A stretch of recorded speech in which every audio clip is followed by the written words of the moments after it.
ជំរាបសួរបងប្អូនទាំងអស់គ្នាថ្ងៃនេះគឺខ្ញុំមកធ្វើបង្អែមបបរត្នោតញ៉ាំចំពោះវិធីធ្វើបង្អែមរបស់ខ្ញុំគឺអត់សូវផ្អែមខ្លាំងទេបងប្អូនអត់សូវចូលចិត្តផ្អែមទេអាចមកសាកល្បងធ្វើតាមរូបមន្តរបស់ខ្ញុំបានហើយចំពោះខែនេះគឺកំពុងពេញសម្បូរផ្លែត្នោតហើយអញ្ចឹង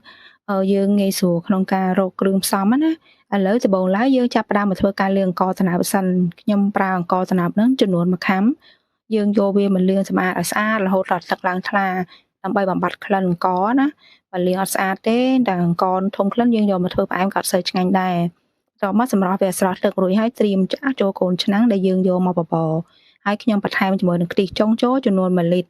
របងប្អូនចង់ប្រើជាទឹកធម្មតាក៏បានបើបងប្អូនមានទឹកត្នោតបងប្អូនប្រើទឹកត្នោតគឺកាន់តែឈ្ងុយឆ្ងាញ់សម្រាប់បបរត្នោតរបស់យើងប៉ុន្តែថ្ងៃនេះខ្ញុំរកទឹកត្នោតអត់បានណាអញ្ចឹងរំងាស់វាជាមួយខ្ទិះចុងរំងាស់វាប្រហែលជា20នាទីទៅ30នាទីឬមួយក៏បងប្អូនគ្រាន់តែមើលឲ្យអង្ករនឹងវារីកឲ្យវាឆ្អិនល្មមទៅបានហើយមិនឲ្យលួយទ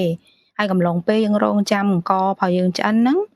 ឲ្យយើងមកចាត់សម្អាតគ្រាប់ត្នោតចំពោះគ្រាប់ត្នោតដែលយកមកធ្វើបង្អែមបបរត្នោតឆ្ងាញ់គឺយើងយកសាច់វាមកល្មមកុំឲ្យខ្ចីពេកអត់ឲ្យចាស់ពេកវារឹងណាវាស្កាតហើយបើខ្ចីពេកក៏បបរទៅវារៀងឆាប់រលួយដែរអញ្ចឹងយកសាច់មកល្មមចាត់វាស្អាតហើយយកវាទៅលាងទឹករួចហើយបានខ្ញុំយកវាមកចាត់ជាចំណិតស្ដើងហើយយើងចាត់បែបនេះគឺដើម្បីឲ្យបានអាទឹកត្នោតវាស្រក់ចូលទៅក្នុងចានដែរណាបើបងប្អូនចាត់នៅលើជ្រុញអាទឹកហ្នឹងគឺវាហៀចេញមកអស់ហើយទឹកក្នុងផ្លែត្នោតរបស់យើងហ្នឹងប៉ុន្តែវាបានតែសាច់ត្នោតរៀងខ្ចីល្មមដែរទេ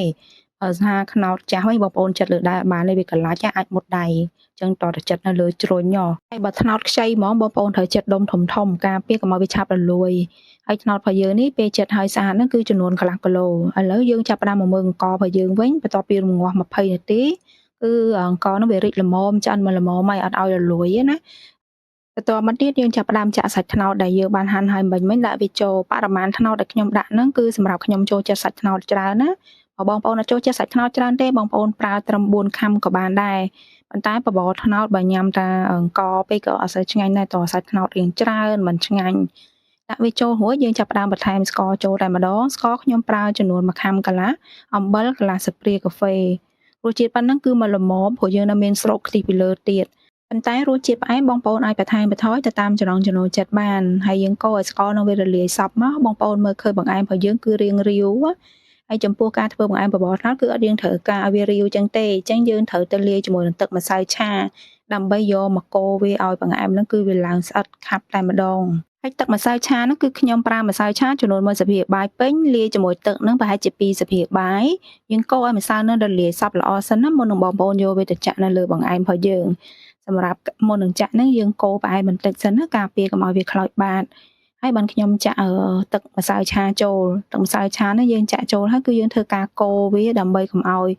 ម្សៅនោះវាកកដុំណាដោយសារតែនេះគឺវាអត់ទាន់ពុះទេអញ្ចឹងយើងអាចចាក់ហើយចាំកូរប៉ុន្តែបើបងប្អូនទុកដល់ទឹកបង្អែមនឹងពុះហើយបងប្អូនត្រូវចាក់បដាកូរបដាការពារកុំឲ្យម្សៅឆានេះវាឡើងកកដុំពេលដែលចាក់ហើយកូរនឹងសព្វតាមបន្ទោះហ្នឹងគឺវាឡើងស្អិតបែបនេះឯងហើយយើងរងចាំឲ្យវាពុះឲ្យសព្វសិនណាដើម្បីឲ្យម្សៅរបស់យើងហ្នឹងដែលចាក់ចូលទៅមិញហ្នឹងគឺវាឆ្អិនល្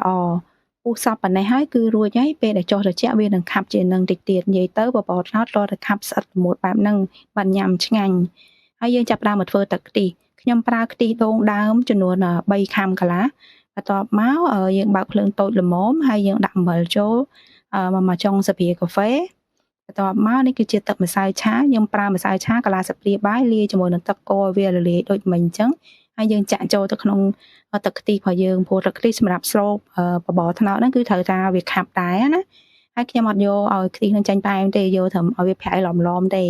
អញ្ចឹងយើងដាំវាកូរវាឡើងពុះបែបនេះមកខ្ទិះរបស់យើងវានឹងឡើងខាប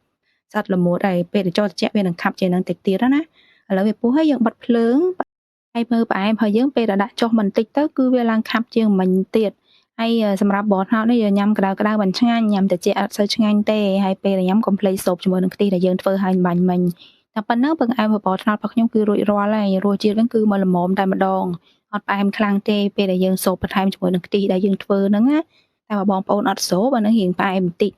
តែប៉ុណ្ណឹងគឺរួចរាល់ហើយអរគុណច្រើនបងប្អូនទាំងអស់គ្នាដែលបានចូលមើលវីដេអូរបស់ខ្ញុំតាំងពីដើមរហូតដល់ចប់បងប្អូនមានសំណួរឬយោបល់អីអាច comment នៅខាងក្រោមវីដេអូបានបងប្អូនថ្មីកុំភ្លេច subscribe Channel YouTube និង follow page របស់ខ្ញុំផងអរគុណជម្រាបលាជួបគ្នាវីដេអូក្រោយៗទៀត